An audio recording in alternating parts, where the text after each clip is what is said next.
আজকে সুন্দর একটা কবিতা বলবো। কবিতাটির নাম হলো নিম গাছ। কেউ ছালটা ছাড়িয়ে নিয়ে সেদ্ধ করছে, পাতাগুলো ছিঁড়ে শিলে পিটছে কেউ। কেউ বা ভাটছে গরম তেলে, খোস রাত হাজা চুলকানিতে লাগাবে। চর্মরোগের অব্যর্থ মহা ঔষধ। কচি পাতাগুলো খায় ও অনেকে, এমনই কাঁচাই কিংবা ভেজে বেগুন সহযোগে। যকৃতের পক্ষে ভারী উপকার। কচি ডালগুলো ভেঙে চিবোয় কত লোক, দাঁত ভালো থাকে। কবিরাজরা প্রশংসায় পঞ্চমুখ, বাড়ির পাশে গজালে বিজ্ঞরা খুশি হন।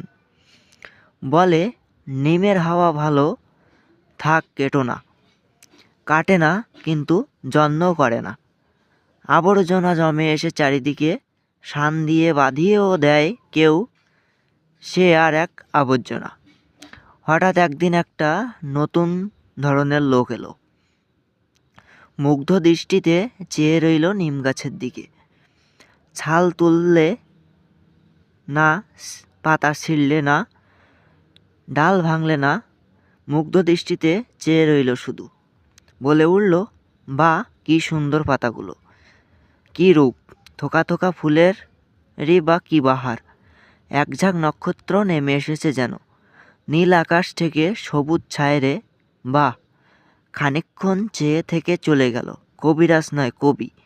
নিম গাছটার ইচ্ছে করতে লাগলো লোকটার সঙ্গে চলে যায়, কিন্তু পারলে না।